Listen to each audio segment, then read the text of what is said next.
Seguimos aqui no canal do YouTube Jovem Pan Esportes com a informação que acaba de sair, hein? Para tudo, Dorival Júnior não é mais técnico da seleção brasileira. A cúpula da CBF já decidiu pela demissão do técnico, vai ser selada essa demissão em uma reunião, num encontro hoje à tarde entre o presidente Edinaldo Rodrigues e o Dorival Júnior. O encontro será para debater os problemas do trabalho, mas a decisão da saída do Dorival já está tomada. A informação que acaba de chegar do Rodrigo Matos. Rodrigo Matos do UOL acaba de informar. Martelo batido. Dorival Júnior não é mais técnico da seleção brasileira. E como a informação é quente, urgente, a gente interrompe tudo aqui para poder falar da seleção brasileira e agora essa demissão, que já se comentava nos últimos dias, mas que foi confirmada. Dorival Júnior vai se reunir com o presidente Edinaldo Rodrigues, mas a decisão já foi selada, já foi tomada, o destino de Dorival Júnior já foi decretado pela cúpula da CBF. Agora fica a expectativa, quem vai assumir a seleção? Qual é o nome mais indicado para assumir a seleção brasileira? Fábio Piperno tá aí, Dorival Júnior demitido da seleção. Algo bastante previsível. Quando eu vejo o Dorival com o uniforme de seleção brasileira, eu me lembro do nome de um filme americano do final dos anos 80, e o nome era até melhor que o filme. O filme era bom e tal, mas o nome eu achei espetacular, né?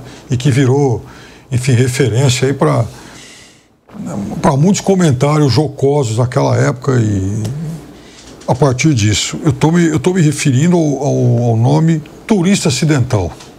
O Dorival foi mais um turista acidental no comando da seleção brasileira. Figura essa, a do turista acidental, né, que tem sido muito frequente nesse período Edinaldo, né? Então, vejam só, a seleção brasileira, no pós-Tite, ela já foi treinada por Ramon Menezes, Fernando Diniz e agora Dorival. É mais um técnico de um bom currículo dentro do futebol brasileiro, né, à frente de clubes importantes do país, assim como o Fernando Diniz. Menos um pouco o Ramon, mas também chegou a treinar time grande e tal. Mas é claro que, quando a gente fala em seleção brasileira, é óbvio que a gente está se referindo a uma missão e a uma camisa de importância muito maior do que o retorno que esses profissionais podem oferecer.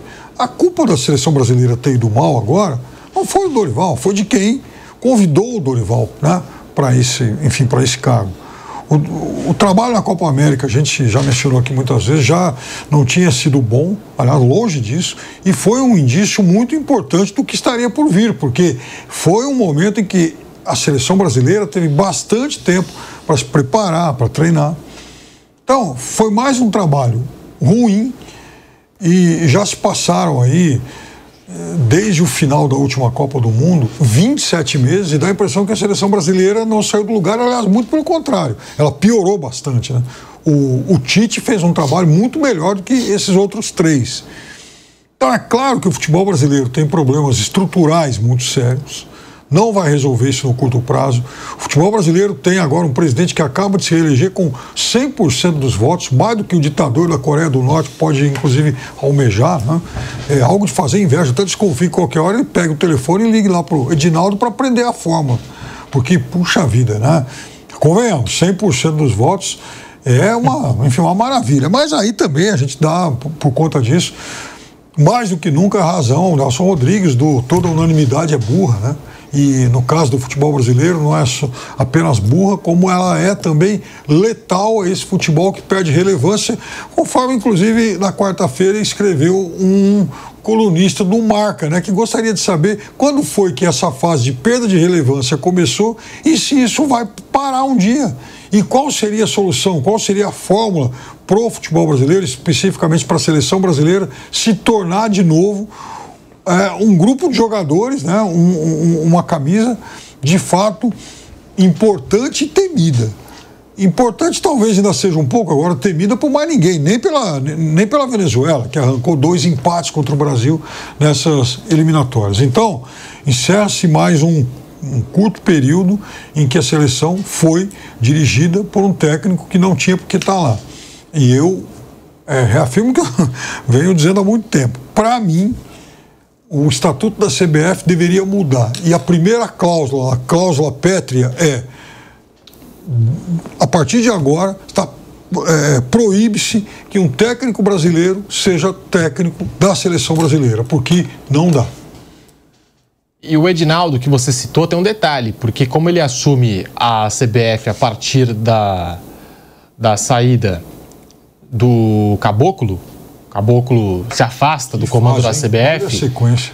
Agora ele é eleito, não foi nem reeleição, ele é eleito presidente da CBF, o Edinaldo Rodrigues. Então ele tem a possibilidade da reeleição. Pode ficar no cargo até 2034. Edinaldo Rodrigues, que foi eleito pelo Colégio Eleitoral da CBF por aclamação, 100% dos votos. Todo mundo votou nele, clubes da Série A, Série B e as federações, todo mundo votou no Edinaldo Rodrigues. É até um tema que depois a gente pode abordar, mas assim, agora no Campeonato Brasileiro, se alguém reclamar da organização, reclamar da arbitragem, que seja, qualquer coisa, acho que ninguém vai ter moral para reclamar não, porque todos os times votaram no Edinaldo Rodrigues, mas falando da seleção brasileira especificamente, Mauro Betting, tá aí, aquilo que a gente já aguardava aconteceu, Dorival Júnior não é mais técnico da seleção brasileira, Mauro Betting. Pois é, o Dorival acabou não sendo feliz, começou muito bem, né, ganhando da Inglaterra um Wembley, empatando num jogo que poderia ter vencido, não fosse a má arbitragem no Santiago Bernabéu contra a Espanha, com detalhe, 3 meses antes de Espanha e Inglaterra fazer a final da Eurocopa, não eram equipes quaisquer, por óbvio, né? Mas 3 meses depois ele vai para a Copa América, não faz uma boa Copa América e nas eliminatórias vai muito mal. Foi muito mal o treinador efetivo, Dorival Júnior, como havia sido muito mal o Fernando Diniz também, que era um interino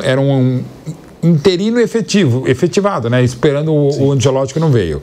E antes dele, o interino, que segue meio que sendo interino, ainda que campeão do Sub-20, mas depois de levar de 6-0 da Argentina no primeiro jogo, o Ramon Menezes. E antes disso, o Tite, que foi demonizado e tal, e que já tem gente querendo volta a Tite, que não vai voltar, por óbvio, e nem esse é o caso, né? O Dorival fez um Brasil pior do que se imaginava e da capacidade dele, do caráter, da seriedade do Dorival.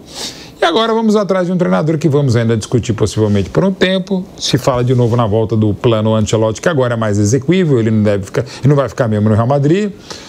E como destacou o Piperno, o Edinaldo agora vai ficar na CBF. Um dos motivos também que levariam, os bilhões talvez de motivos que levaram o Ancelotti a não dizer sim, é porque não se sabia, inclusive depois do pedido ficou aquele tempo afastado. O Edinaldo volta agora é o presidente eleito, ou no caso aclamado pelas 27 capitanias, federações estaduais e os 40 clubes de Série A e de Série B, ou de Z mesmo, né? E bateram palmas, aclamam e agora vão ter que aceitar. E assim, você tem treinadores bons, tem um jovem como o Felipe Luiz, mas com um enorme potencial. O Dunga também não era treinador até 2006 e o Falcão não era treinador, continuou não sendo em menos de um ano na seleção de 90 até 91.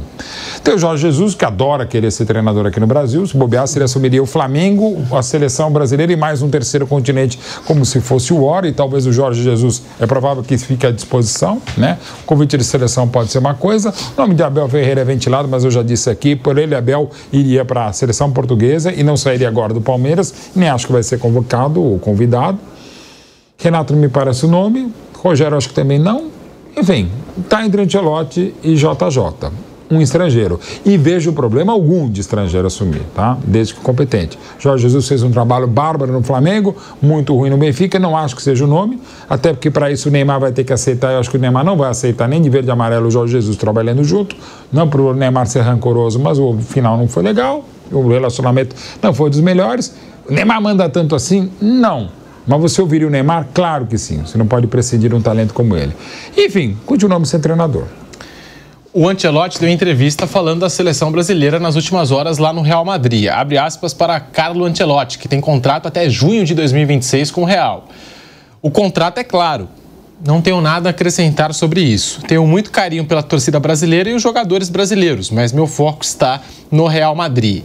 E durante a coletiva de imprensa, o Carlo Ancelotti ainda aproveitou para comentar uma fala de Ronaldo Fenômeno, que disse que foi um dos interlocutores da tentativa da CBF de contar com o Carlo Ancelotti para ele assumir a seleção brasileira, né?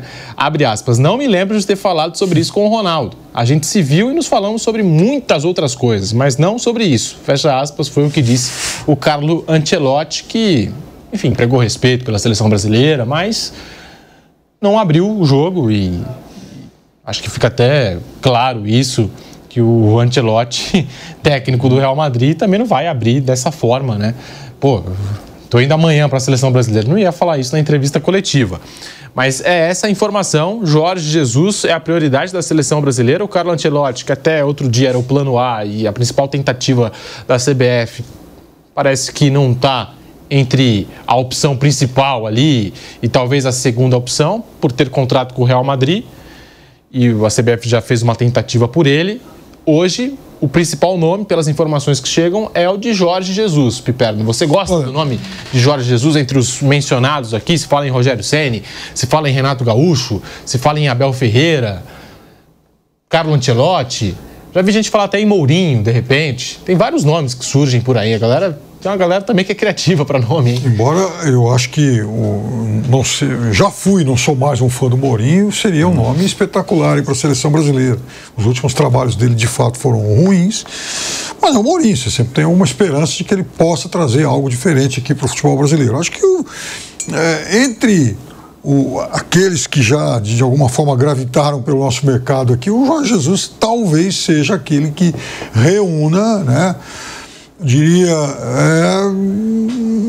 o melhor combo para trabalhar na seleção, embora também não seja para mim um técnico espetacular. Ele fez um magnífico trabalho no Flamengo e agora no futebol saudita, como o Mauro lembrou, na primeira passagem dele pelo Benfica. A segunda foi desastrosa e de um Benfica muito caro, que saiu comprando aí e tal, contratou um monte de gente e não fez um bom time, aliás, passou longe, inclusive, até mesmo de disputar o título português. Em relação ao Ancelotti, ele a cada final de temporada anunciam que aquela temporada seria a última dele e que, enfim, o Real Madrid vai acabar se livrando dele. Aí ele ganha uma Champions e continua.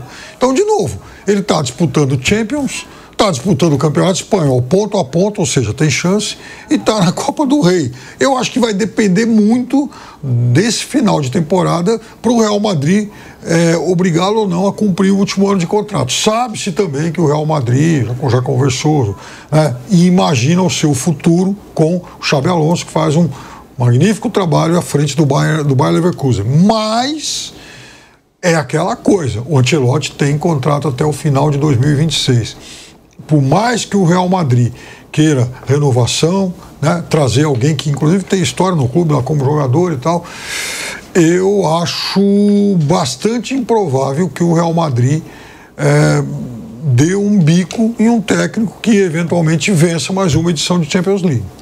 Flávio Prada, sua opinião aí sobre a saída do Dorival Júnior, a possível chegada de JJ, Carlo Ancelotti, que seja, a CBF agora está em busca de um técnico no mercado. Pode ser qualquer um desses, Flávio. Tem algum nome que te agrada? Tem. Eu tenho nome. Eu nunca dou nome, né? Falo sempre problema do cartão, mas eu tenho uma sugestão. Lionel Scaloni. Boa, jovem. O dinheiro do Brasil está mais caro. Eu não acho o Scaloni lá essas coisas. Mas o Brasil acabou de tomar uma porrada de 4-1, tomou totó e tal. Tem muito isso aqui. Eu lembro que uma vez o Palmeiras bate o Flamengo por 4-1, o Tele dá um show no Coutinho, e aí eles trocaram. Tira o Coutinho e bota o Tele. E até deu certo, né? Muito. Então eu não acho o Scaloni... mas, a grana do Brasil, da CBF é maior que a da AFA. Faz uma proposta para o Scaloni. Na pior das hipóteses, você tumultua a Argentina, né? Deixa os caras enlouquecidos, loucos. Você não contrata, você tira do adversário, você nem usa, mas... Enche o saco deles. Eles estão enchendo o nosso saco, tirando sarro, é uma boa maneira de encher o saco deles. Vai lá e faz proposta 5 vezes mais para o Scaloni. Falou, bumba, não é? Vai fazer uma confusão nos jornais lá, pô, e tal. Vão xingar pra caramba. E o Rafinha fala assim, eu falei que a gente ia bater neles. Eu acho que seria maravilhoso. Eu acho que para ter um técnico estrangeiro tem que ser grandão. Não é o caso do Jorge Jesus. Jorge Jesus é um técnico da periferia do futebol. Fez um trabalho muito bom no Flamengo, como já foi citado aqui, indiscutivelmente, mas não acho que ele tenha estofo para ser o primeiro técnico estrangeiro da seleção brasileira, salvo um joguinho lá do Filpo Nunes na inauguração do Mineirão, na festa de inauguração do Mineirão. Acho que precisa ser grandão. Tem que ser Guardiola, tem que ser Ancelotti. Até Mourinho dá para tolerar. Menos que isso, eu acho uma bobagem. Mas eu faria uma proposta para o Scaloni só para encher o saco. Vai que ele aceita. E aí vai ser.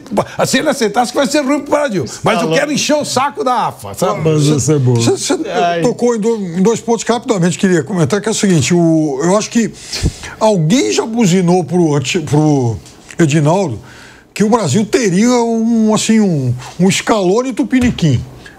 Felipe Luiz. Alguém já deve ter falado. Pelhado deve ter falado. Acho que foi talvez. Pelhado tá empolgado com a ideia do Felipe Luiz. O Pelhado vai ficar na Gávea com tochas.